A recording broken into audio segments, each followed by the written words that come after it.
What is life? What is death? What am I doing here? Who am I without? I sat up in bed and I realized in that instant of sitting up in bed and breathing, I went, like this breathing in air. I realized I hadn't been breathing the whole time that I would have been in this experience.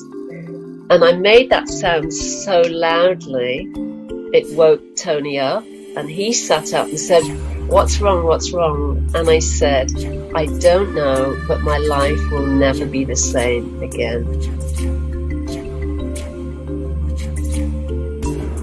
It got bigger and bigger and brighter until it was filling in every direction, and it was made up of lights and flames and white, and just got closer and closer, and then all of a sudden it hit me.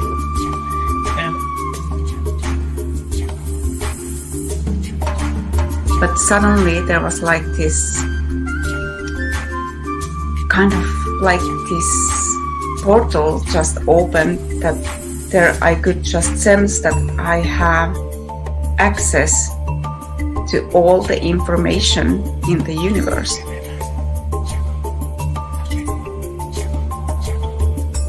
So I had like this very deep connection with my team, offered up this prayer, and within like 2 months, my entire life fell apart. So, Spirit doesn't mess around. And when you ask, it is always given. And then in that dream, I understood that what I am is mirrored throughout the whole cosmos, that I'm part of all of that. I am literally part of everything in the cosmos, and all of that is part of me. It can be seen by me through these mirrors. And so I felt like this web of life, you cannot unplug from it. You cannot get out of it. No matter what you do, you are in it, and it is glorious. And all of that energy and potential and creativity and possibility is ours. And that all of the universe is reflected in our very being, in our very selves. And everything that we are is reflected throughout the whole universe too. There is no separateness. There is no such thing as anything being separate.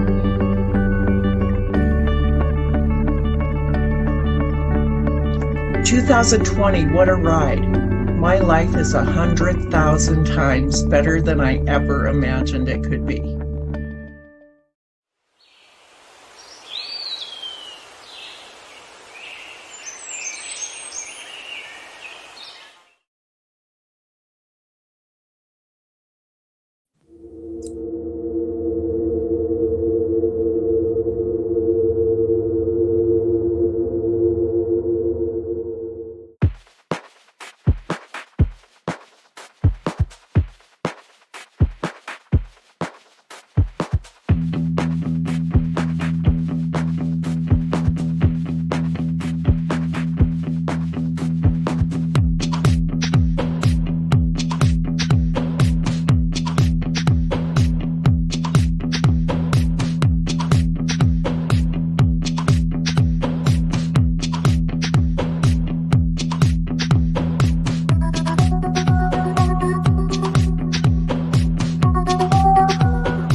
Well, hello, everybody. Hello, and welcome in to another episode of the Buddhist Biohacker. Doesn't that make you? I get all excited. That music makes me want to dance.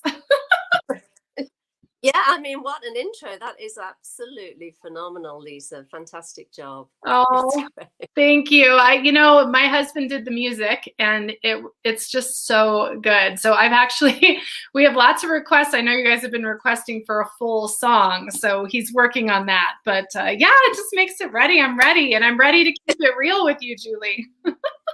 Oh man, yes. So let's just dive right in. And I do want to say to whoever's listening, please, please, contribute, share, ask questions, just dive in, because that's why Lisa's doing what she's doing here, to create community so that we can have these wisdom conversations.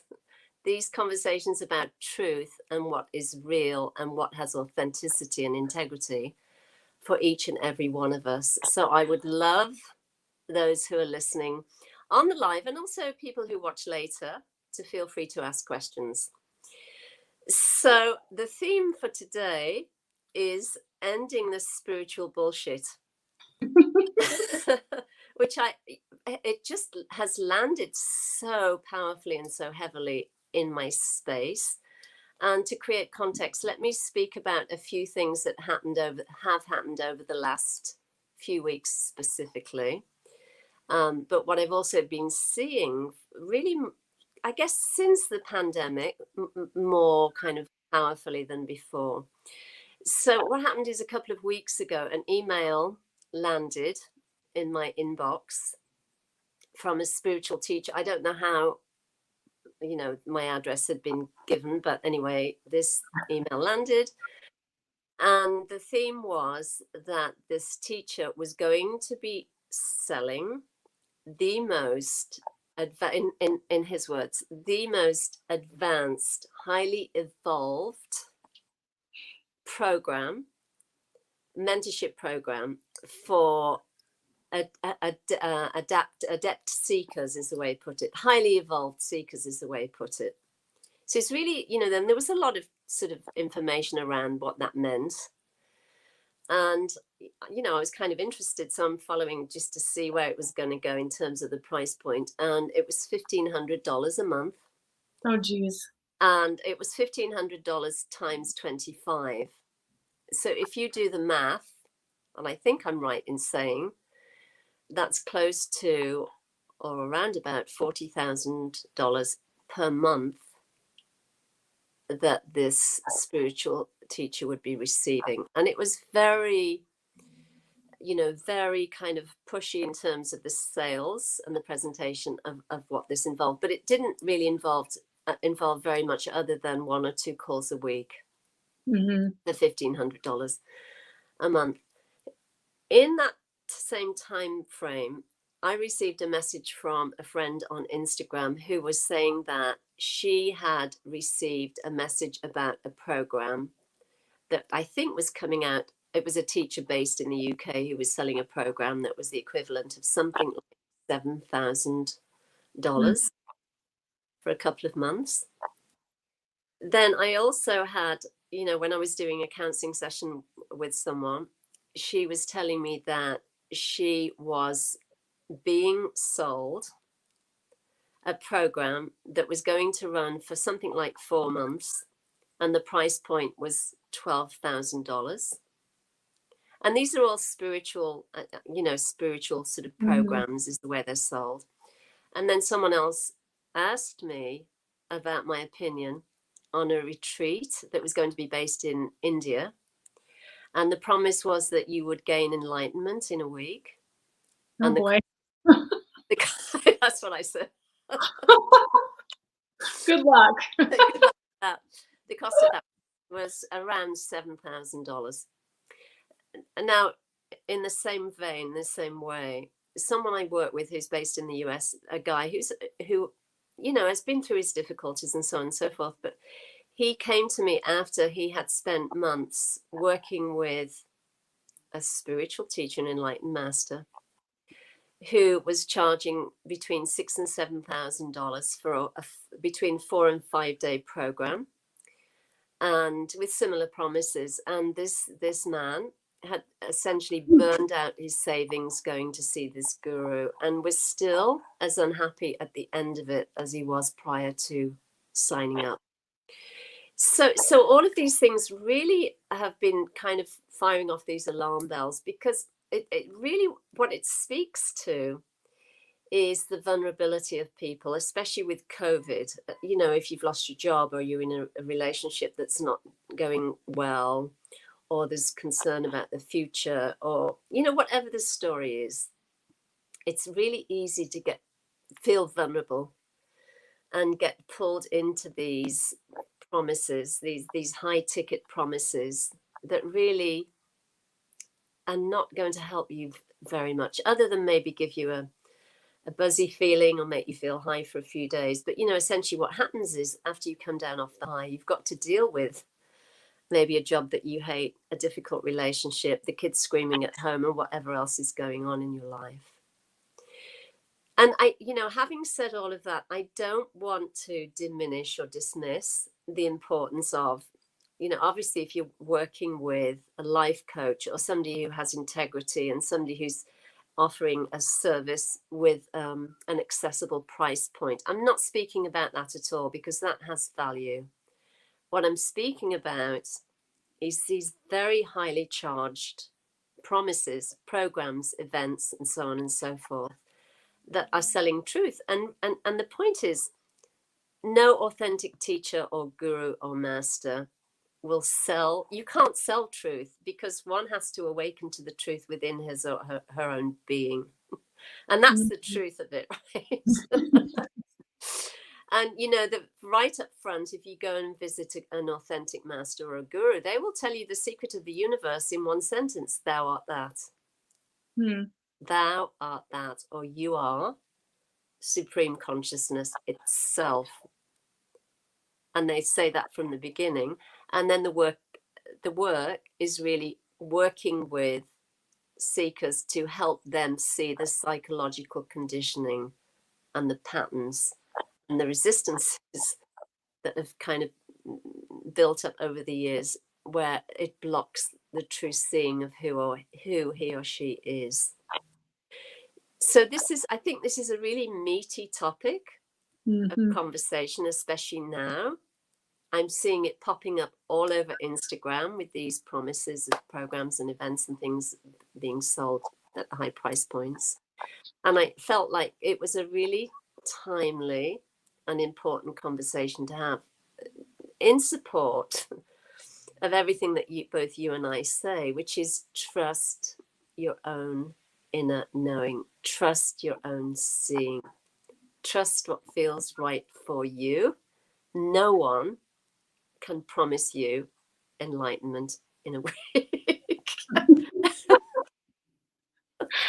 Oh, well, and I'm so glad that you're bringing it up, and it is so timely, and it makes me think of, you know, why I ended up seeing His Holiness the Dalai Lama. And, you know, there certainly were some mystical reasons why, but there were some spiritual teachers that I really wanted to go see and be a part of, and it was thousands and thousands of dollars. Just like you're saying, it was completely unattainable. And, you know, the Dalai Lama, first off, they have financial transparency, so they always tell you what they're spending their money on from every event that they do.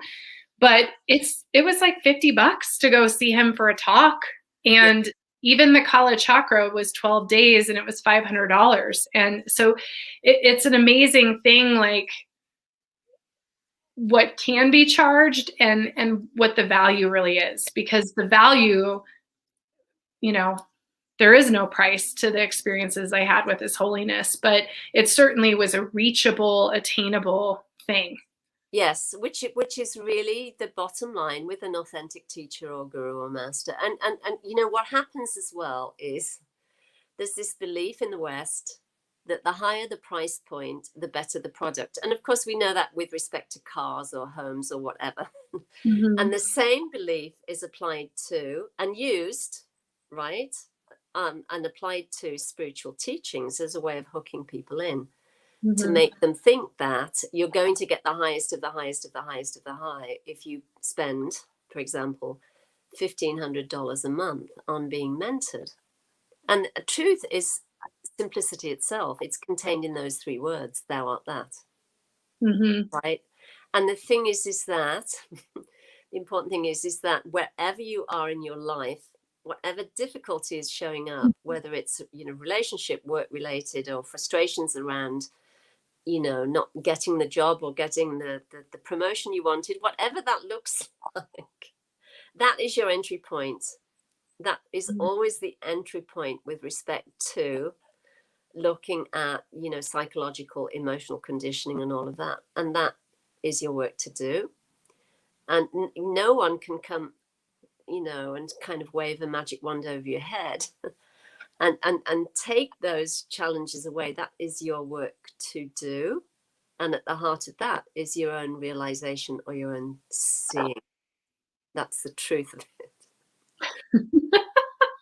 You know, and as difficult as that is, and you and I both know what that looks like, because we've had to knuckle down and really do very difficult self-inquiry work around, you know, the ways we've denied ourselves, or the way we've sabotaged our own seeing, or the way we've dismissed our intuitions around making a decision, or, you know, choosing a certain path or direction. And I know it's true for many people, you know, and again, I've counseled, I don't know how many people over the last 10 or 15 years who have spent time in spiritual communities. And in the beginning, often it's just wonderful. And then what happens is they feel like they're just spinning their wheels and there's no real growth, but they're afraid to step out, step away, because of fear of either not being able to go back, or what will happen if, you know, and all of those things are about control. And there's a sort of cultish element sometimes as well in there. But you know, in those kinds of cases, again, it's about people giving up or conceding their own intuitive knowing and their own seeing in favor of someone else. And it's abuse. It's abuse. There's no other way of putting it. And certainly what I'm seeing online with respect to these high price points is financial abuse. Yeah. Yeah, for sure is. And it makes me think even of the story of Buddha. Like, he had all that wealth and he spent all the money and he explored all this stuff. And that's not where his enlightenment came from. That's not when he had his moment of realization. It came when all of that had been expended. And it makes me think of the many, many people, and we all know who they are, who have done all of that expensive stuff. They've gone on all the stuff, they spent all the money, and they're still spinning, and they're still in their own ego and all of those things. So it makes me think, Julie, of that show we did like a year ago. I mean, it was like, I think it was the second or third show we ever did together about Darshan. Yes. And I think like you can get more from printing a picture of a teacher and putting it on your wall than you're going to get spending thousands of dollars to try to reach something. Yes. Yes. Look, and the thing is if a guru or a teacher is authentic, he or she won't be charging those ridiculous price points. They will be offering accessible prices and concessions, and, you know, whatever way they can to help people, because they understand the difficulties of the world very well. Now, another anecdote I want to share is that, you know, one of the same guy actually that was promoting a mentorship program for $1,500 a couple of years ago was asking his followers to identify what he called high ticket or high earning people that he could invite onto a really expensive, exclusive retreat to, you know, offer the highest teachings. And it's always about, you know, every retreat, then there's the next one is like, oh, the highest ever teachings, or even even higher teachings, or it's, you know what I mean? Yeah. So it's like the goalposts are always being moved the whole time. They really are. And again, you know, truth, authenticity, the self, source itself is here. It's not this kind of sequential program, which actually is really attractive to the egoic mind. The ego loves to feel special, loves to feel different, loves to feel like, you know, I'm going on this exclusive retreat and there's only going to be like 15 of us or something, and we're going to sit at the foot of a mountain. And it's just, it's this, fantasy again of wanting to escape one's life, find nirvana by paying this very high price point and coming away from it with not very much of anything. And I really find it nauseating, and I'm seeing more and more and more of it, unfortunately. Because I guess there's success around it, right? Because people are feeling vulnerable and they're looking for something else, and they're trying to make sense of what's happening in the world. And when there's uncertainty, then, these kinds of things just start to manifest left, right, and center. And the truth is, you are already it. Just be with yourself, connect in, listen to what your own guidance is saying to you. Have the courage to follow that and act on that. And every single thing that you're about, Lisa, is about that. Everything I'm about is about that. And it's about, working with people and helping them see where they're contracting or constraining or turning away from their own highest knowing or their own seeing. It's always about that. It's not, promising some kind of escape route. Well, and I think there's an aspect of being direct too. Along these lines, what I've noticed, so I agree. I think absolutely there's definitely this element of, everybody's interested in awakening, so we're going to go market this and we're going to make a bunch of money off of all these spiritual people. So there's that going on. But I've also noticed, there's a lot of spiritual teachers, and some I really love that I followed for years, that I'm just noticing there's a sidestepping of what's happening too, that's happening. So it's like they're going on as though nothing's changed. Right. So there's these two parallels of we're either ignoring it completely and going on as though, I just saw this whole course come out that was, about, it was about learning, cards and things like that. But it was it was just sidestepping what's happening on our planet right now, I felt. And it was also a lot of money. So it's kind of ignoring what's happening with all of us right now, in the economy. And then there's the overcharging. And it's really interesting to see right now how many spiritual teachers in the community and across the globe who are actually directly addressing what everyone is feeling and going through, and being accessible to support as many people as possible. And I think you and I both know, part of why, Julie, you and I are here on YouTube is because we know we can reach people this way. Yes. There's values important. So that's a whole other show and topic. But it's also how are you supporting humanity? And it's just mind-blowing to me how many are either ignoring it or taking advantage of it versus just dealing with it. Yes. And including everyone wherever they're at, right? I know, and I talked about this before, I'll often do exchanges with people. I had a fantastic photo shoot with my lovely friend Sabrina a couple of weeks ago, and we did an exchange so that she could do a course and sessions and stuff like that. And I'm really all for that. I just really love it. And I do the same with my friend Julie, who's a fantastic chef, and we do exchanges. And I really love that.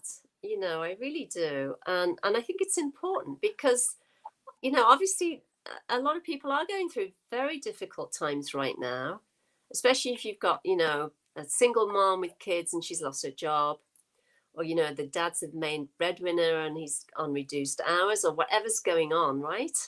There's still a need for people to have spiritual and emotional support through what is being offered, and to, cut people off by saying that, a teacher is just looking for high-end individuals and people that can afford to go on fancy retreats. It's just nauseating. It really is, because the truth is accessible for anybody.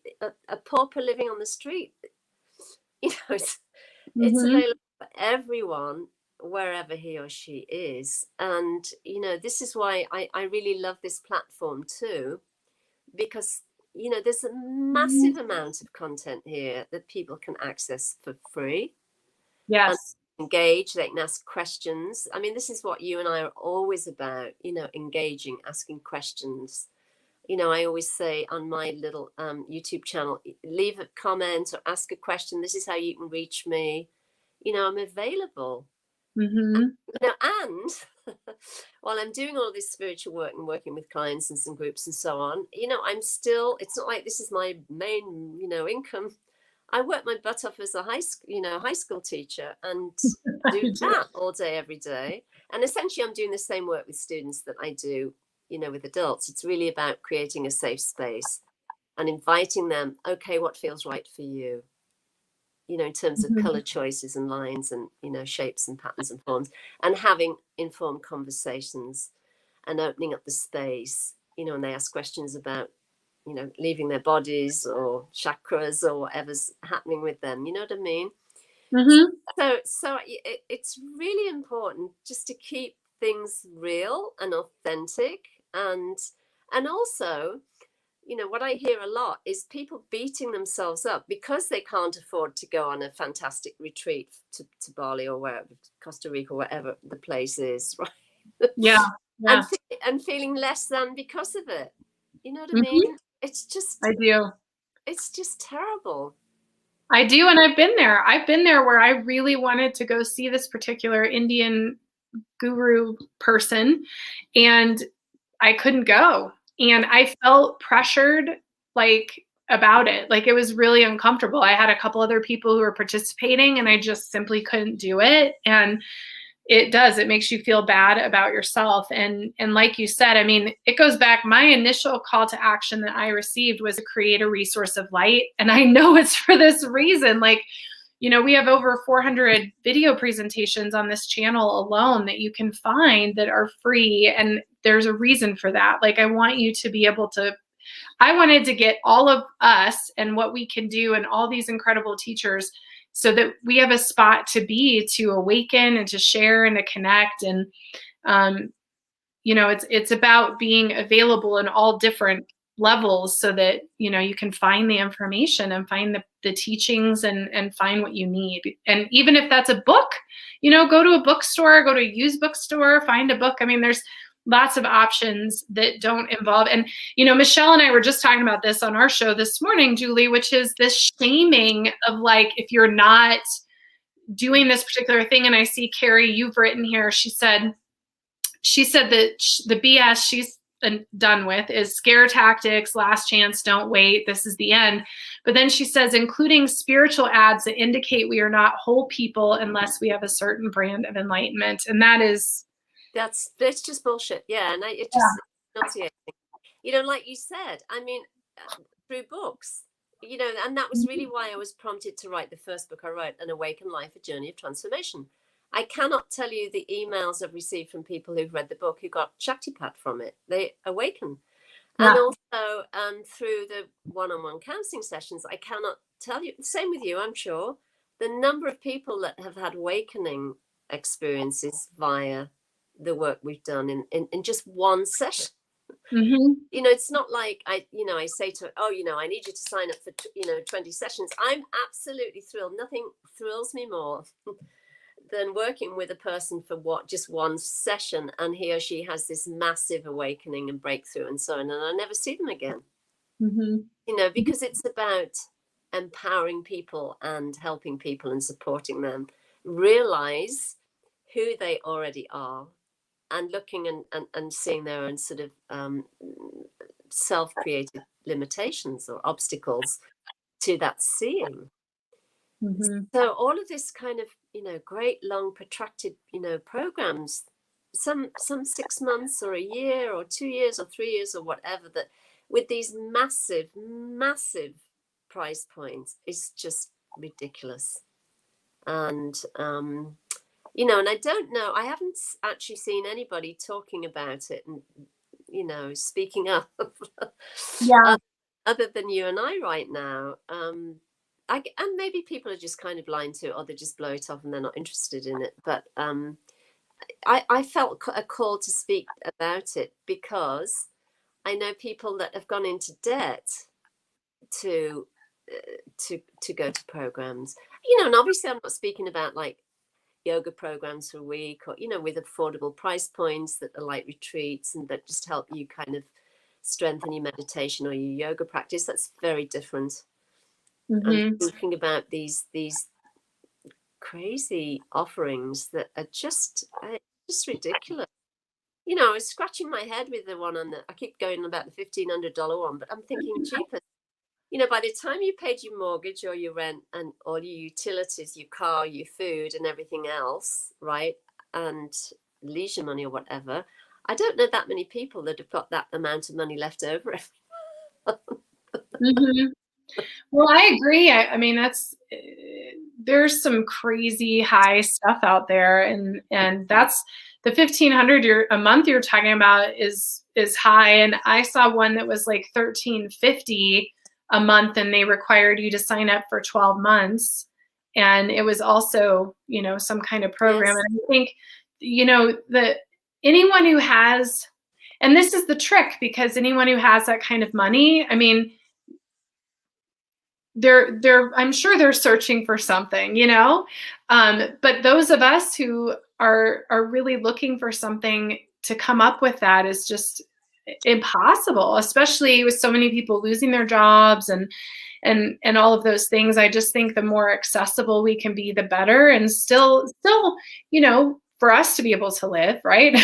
but it's, you know, the Dalai Lama had 30,000 people at every single talk. And I think some of these other teachers maybe had, you know, a third or a fourth of that for that higher price point. And I think it goes back to your intention. And I think His Holiness's intention is to reach as many people as he could to plant this seed of compassion. And I think you and I and many of us in the community are in the same boat, where it's like, we just want to help everyone, and we can't help everyone, you know, by charging these exorbitant prices. It's not realistic, and it's not necessary. And Claire's sharing, having recently reawakened and becoming more certain about my path, I'm guilty of taking several classes. I feel the need to have some knowledge and confidence to support my path and my own offerings. That being said, I'm doing trades and taking affordable classes and not spending beyond my means. So yes, which is absolutely perfectly fine. You know, which is what I said earlier. I'm not speaking about, you know, events or programs that really help develop skills, or, you know, maybe a meditation program, whatever that looks like, that feels important to anybody. You know, the main thing is there's an accessible and fair price point that is affordable for someone without them feeling like they're breaking the bank or having to give up eating, you know, yes, or something to be able to take a class, you know. And I don't know, it's always, it was always almost like I was getting these emails every other day or something. So I said, okay, I get the message, I have to speak about this. yes. Well, and it makes me think of that story. I think it's worth sharing.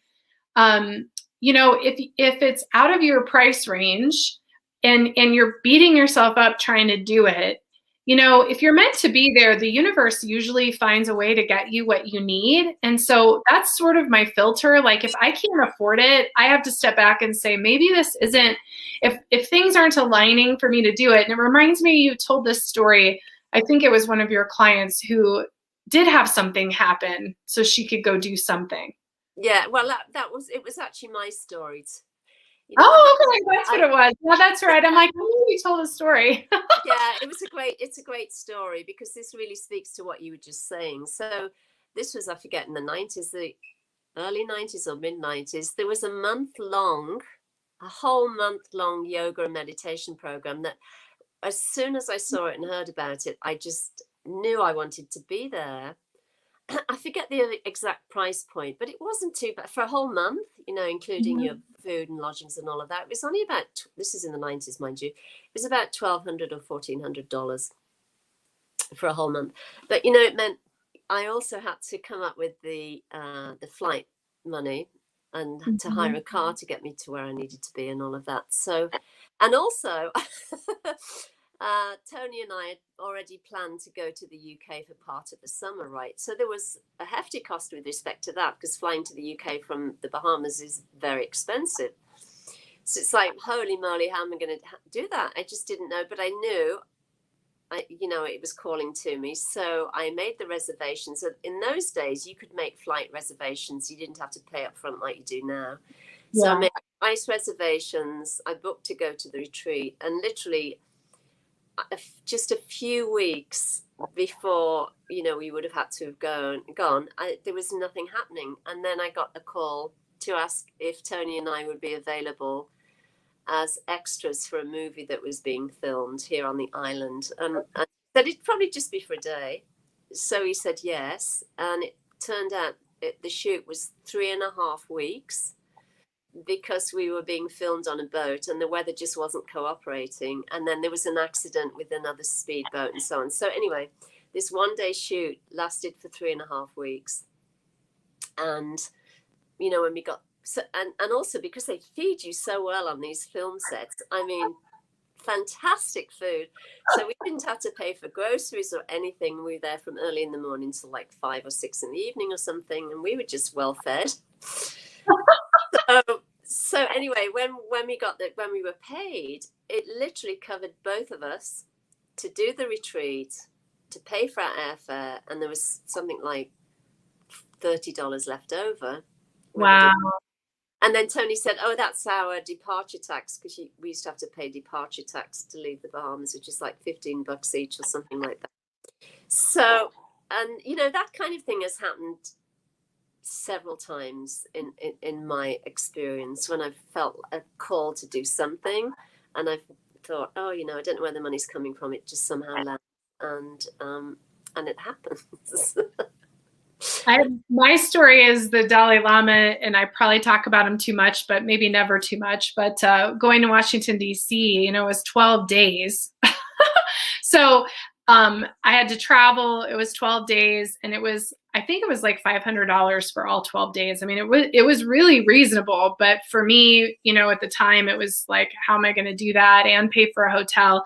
And I ended up signing up to volunteer, which is something I'd never done. I mean, I'd volunteered in high school for things, but nothing like as an adult. And I was like, I'm going to volunteer. Like, I can work, I can help. And so I signed up, and they said, you'll get a few days tickets or something, to help offset the cost. So when I got there, I had to come early. It was like 2 days early to set up the volunteer stuff. And when I got there, they were telling everyone their assignments. And I'll never forget this, because this was so incredible. When I got, and it was very stressful, because Julie, I never really had this exposure to like a different culture, and it was all Tibetans, and they're all talking in these different languages, and all these different people from all over the world, like managing this. And it was very erratic and stressful. And I finally got to my like group leader, and they gave me my assignment, and he said, you're going to work for TIPA, which is the Tibetan Institute for Performing Arts. You're going to sell tickets for the show. And I was like, okay. And they said, it's every day. And they said, so we're going to give you the whole teaching for free. And they handed me all the tickets right then. They said, here's all 12 days. And then they said, this is like the most amazing part. I was like sitting there freaking out, because I thought I was going to have to pay a couple $100s. And they were like, here's the whole time is free, because you're going to work the whole time. You said you could. And then they said, by the way, TIPA is managed by the Tibetan people. So they will close when His Holiness teaches. You will not be staying open during that time. And there were many, many booths that were the whole time working. So it was like, not only was I gifted the whole thing, but they closed down for the teachings, and I got to go sit in my seat with him teaching the whole time. It was like the most amazing gift for taking the risk to go. Yes. Even though I didn't know how to pay for it. Yes. Yeah. And that's the truth of it. It really is. I mean, that's the gift of it. And what a beautiful way to kind of offer that to you, the opportunity to be able to be there, in an affordable way. And this is what I was saying about an authentic teacher always finds ways to create opportunities for people so that they can meet the price point. And I think too, it is important to have an exchange, to have some kind of, especially in the West, a monetary value. Otherwise, you know how it goes, people just don't place value on it, and then they don't take it so seriously. So it's important to have an exchange, but my thing is, you know, just make it accessible for people, and don't spin this BS, you know, that the higher the price point, the higher the spiritual teaching. Oh, I'm so over that. I was just talking earlier about the 5D, 3D. I'm like, all paths, what is that saying? All roads lead to the same. To Rome. Yeah. Yes, that. Yeah. All paths up the mountain lead to the peak or whatever, or the highest. Yes. You know, and look, with respect to what you shared about that Aboriginal energy that's opening up, you know, everything you said is an absolute testimony to what we've been saying in this live stream, that source itself finds a way to get your attention, to awaken you, to speak to you, to point you in the right direction, you know, whatever is needed in any given moment. It's not that you need an intermediary to do that. You know, I mean, and sometimes, obviously, the energies that kind of speed it up, or there's an awakening can take place if you're in the company of an enlightened master or a great being or whatever. But you can also get it through a book. Yeah. But, you know, what you've evidenced in what you've shared says it all. And I think it would be a fantastic opportunity to speak about that right now, if you want to find a it's just so amazing. And you know, one thing I want to say about this whole Aboriginal experience, because it really is a great lesson for myself and for everyone, when Source finds a way to show you something, if you're willing to open it up, it just keeps opening. It's like it doesn't stop. And that's one thing about me. When it opens, I know, and I go after it. But like, if you deny it or you ignore it, you might miss the opportunity. And this is a great example of that, because when you told me, whatever that was, 5 years ago, longer, 7 years ago, that I had a past life in Coober Pedy, Australia, I looked it up. I looked at the pictures, but I didn't really do anything with it. And so when it came up with this opal last week, and for those of you who want to know the whole story, you can go into Ajatakasha, or you can go to my vlog here on the YouTube. But when that happened, it was like, this time I was like, I'm opening this up. I'm sleeping with this stone. I'm looking at this stuff. And what landed with me was to paint this painting. So I did. I painted this painting back here. Just show it. Just put this up to the screen so we can see it. Yeah, so I painted this painting. Let me see if I can get this right. And I will admit, I have a fascination with Aboriginal paintings, and I've painted one in the past, but only one. So this was like the first one ever. And it was really interesting too, I have to say, because I had pulled up a picture of the breakaways, which is where I think I was from. And the colors, this mud color was like all over the breakaways. And that's after I painted this. It wasn't like I saw the picture and then did it. Like, I painted this painting and then I was researching. But my husband was asking me about this blob. He's like, what the heck is that thing? And I was like, I don't know. I have no idea. And the other thing I want to share that I didn't share with you off air, Julie, is I kept hearing the fire trees, something about the fire trees. So there's more to this story that, and these definitely felt like the heart, like my broken heart and rehealing my heart. So anyways, so what I did was I ordered a book. I was like literally just Googling it. Aboriginal history is really hard to find. I cannot find anything. They don't share anything. It's very secretive.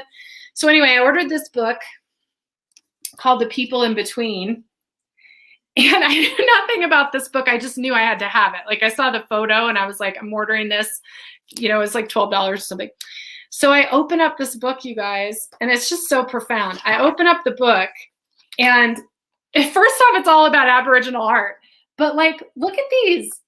Like, these are literally just like that little blob I painted. And it's, I don't even know what it's about, but it says it was here, and it actually says that these are all designed at this craft school. And the other thing that's really amazing is it has this picture, and I almost fell off my chair yesterday. I was like, holy cow, because for everybody out there, I've been drawing these pictures since junior high. I mean, I had this weird obsession. In fact, I did one last year, and my little 8-year-old said to me, what is that? I want to color that. And she wanted to color it. So that's even more amazing. But I draw all these weird, exactly this. So it's amazing. Like, I know that this is going to open up so much more energy for me as I read it. Like, I just know it's going to. Yes. Yes. It's so cool. Yes, you know, which again is a testimony. Source will find a way to awaken you at the right time and to reawaken you or kick you into action or whatever. Yes. Or bring you to the right people, or put a book in your face. And really activate whatever needs to be activating so that you can then share that and, expand in the fullness of that. And, remember, it's because it's all about remembering who you are and remembering why you're here and remembering what your call to action is. And, what does that look like specific to you, wherever you're living and whatever's happening in your life. And it's always profound for everybody. Mm-hmm. And it's so fun. I mean, it's like a scavenger hunt in your own psyche and your own soul and your own energy. And it's so fun. Like when something calls to you, and I've had more magical things happen since this happened. Like, you know what it did, Julie? This experience reminded me of how magical and synchronistic and exciting and fun it can be to go like on a spiritual scavenger hunt, instead of it always being like, because we talk a lot about shadow work and those things, and those are important, but I also think there's something so magical about who we are and where we come from and what's part of us. Yes, and just noticing what's around us. I still have on my little altar space this massive leaf. It actually reminds me of the Aboriginal style paintings and so on, right? Yeah. that literally landed on my doorstep. And then the other thing that I have, let me just grab it now, is these angel wings.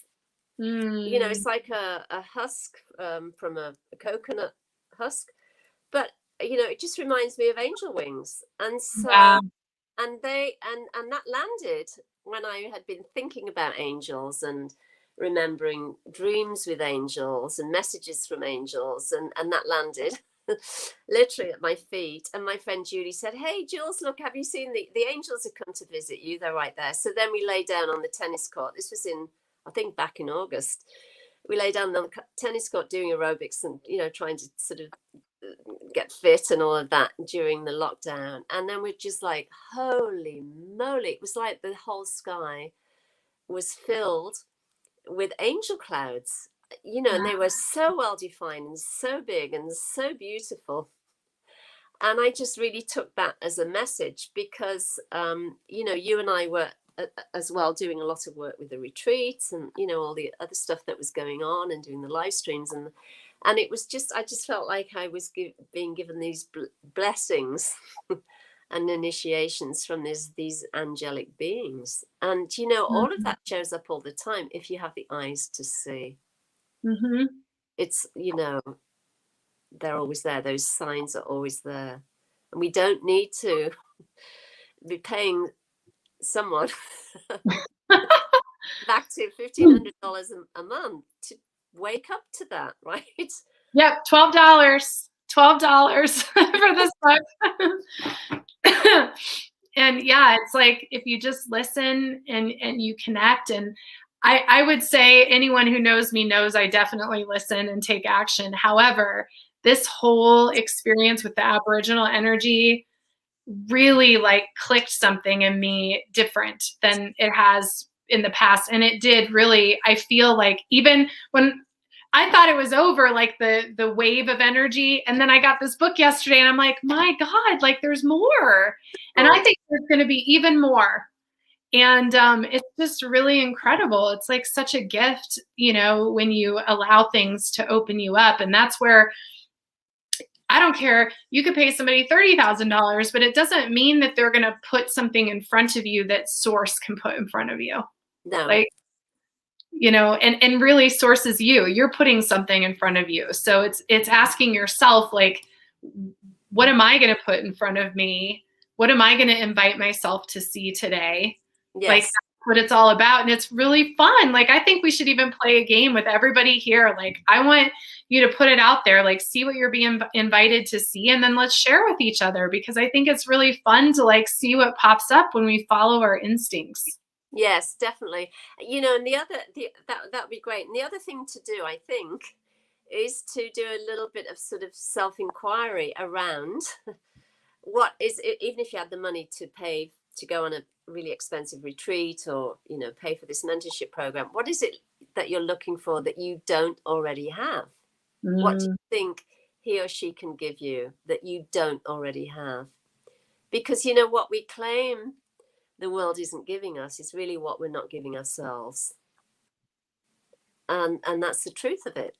So, you know, that is a fantastic inquiry. What am I looking for from this guru or this master or this retreat or this program that I can't afford? You know, what is it I want from it? What has he got or she got that I don't have? Yeah. Well, it reminds all the work you teach, like, it reminds me of what you teach too. Like, what we see in them is what's in us. So if we're looking for that, it's really right here. Yes. Yes. Because all the things that you think are so amazing about this teacher, it's in you. Otherwise you wouldn't see that. Right? Mm-hmm. You wouldn't see it. So it's really, it's an incredibly valuable exercise to look at, you know, the things that you think that this person has that you don't currently have. Mm-hmm. And then look at ways to give those things to yourself right now. Yeah.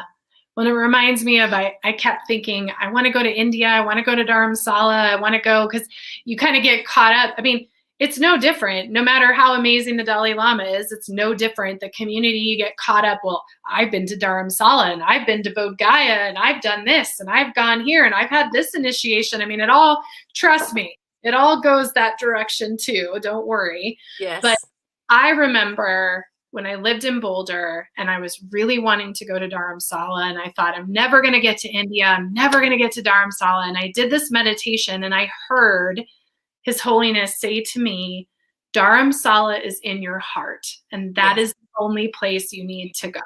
Yes. And that's the absolute truth. Absolute truth. And, you know, I'm sure you have as well, I've had lucid dreams where I consistently, many times, where I'm in India with Father B. Griffiths, who I absolutely adore and love. I met him in a lucid dream. I'd never heard of him before. It was only after the dream that I discovered who he was. Or I'm with Nityananda, or I'm with Swami Ram Tirth, or I'm with, you know, these great beings. I'm right there in India. And it's true that India is within me. All the temples are within my own being, because I am supreme consciousness itself. I'm all of life itself. And, you know, and it's true for everybody. And this is why when we sit and meditate or contemplate, and, you know, it could be anywhere. It might be going up into the Rockies or something, or going skiing if you want to go skiing. And the reason that you can imagine yourself and feel yourself there and feel the wind rushing, you know, past you and all of that is because you are supreme consciousness itself, as the snow, as the environment, as the surroundings, as all of nature itself. And, you know, it's about remembering that and not feeling that, you know, you're missing out if you can't go to India or you can't go, you know, wherever else. You can invite that into your being. You can invite that experience into your dreams. You can invite that experience into your imagination and into your longing for union with the truth. Mm-hmm. Well, and what a great time to learn this, because we can't really travel anywhere. I mean, we can't really go anywhere.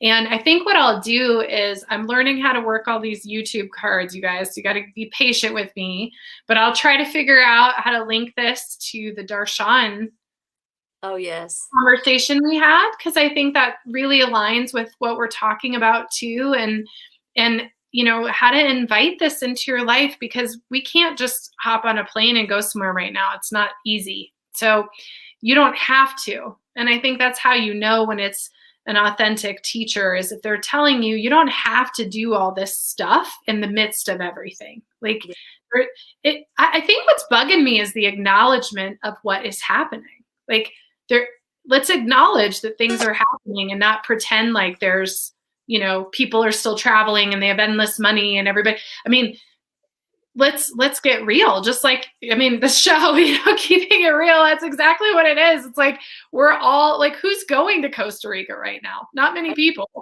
Yes, or going anywhere. I mean, Yeah. I was thinking, gosh, in the summer, it'll be 2 years since I've seen my family in the UK, because we haven't been able to travel. And that's the reality. But it doesn't mean that I don't connect with them. It doesn't mean that I don't dream about them or think about them, or, you know, can connect with them in a very intimate way, in a different way. Mm-hmm. And that's true for everybody. Mm-hmm. You know? And this is why this is such an important conversation, because, and this is what, you know, keeping it real is all about, right? It's about acknowledging the difficulties, acknowledging where we are, honoring where everybody is, no matter, you know, how wealthy or how poor they may be. It's acknowledging and welcoming everybody, and which again is why I love this platform, because you have access to everything. Mm-hmm. Totally. And Claire is saying, I remember thinking that the synchronicity or the similarity between myself and others, other spiritual people, somehow made what I was feeling invalid. Now I know that we are one, and the synchronicity is confirmation of our connection to spirit. Yes. Yes, and that's the truth. You know, look at, likewise, when I was fortunate to go to India and to be on staff in an ashram, you know, I went there with the kind of idea that I would be with these highly evolved, you know, spiritual beings. And I saw the same kind of, I don't know what you call it, issues or whatever you want to call it, and sometimes control and whatever, disbelief, questioning. I saw that in the same way that you see it in everyday life. It wasn't any different. So it's really about bringing that authenticity and integrity and owning what you're feeling and perceiving, and listening to that, and placing value where you are in your life and whatever's happening. Mm-hmm. And knowing that you're being guided from within. And that's the bottom line. Speaking about the bottom line. Yes. Well, that's good. That's good parting words for sure. Cauldron's, she's sorting herself out over here. She likes to make noise and do crazy things while we're talking. So sorry about that. Yeah, this is good conversation. Let's keep it going, everybody. I think we'll keep it going for sure in Ajatakasha, but I'll also try to post some things and try to get the link up to the Darshan video for those of you who want to know more about that and how to bring these great teachers into your home, because I think it's really powerful. I'm actually getting ready to do that myself. Everybody was sharing their altars, and I thought, gosh, like there's some teachers I really don't have, like, you know, out and around. So I'm going to do some of that here this weekend, I think, and shift some energy. So I'm excited. And maybe there's an Aboriginal photo I'm going to put up too. Oh yeah, that'd be awesome. Yes. Oh, thank you so much, Julie. So much love to you. Thank you too. This has been a joy, and it feels really good to have these kinds of conversations. It's important. It totally is. And you guys, just thank you so much for everybody who's watching and participating. Your comments and your questions are so great today and always. And we'll be back. We're going to bring your teens in at 5 o'clock. We're going to talk to Noble One and talk to teens and their experiences this afternoon. So that'll be fun.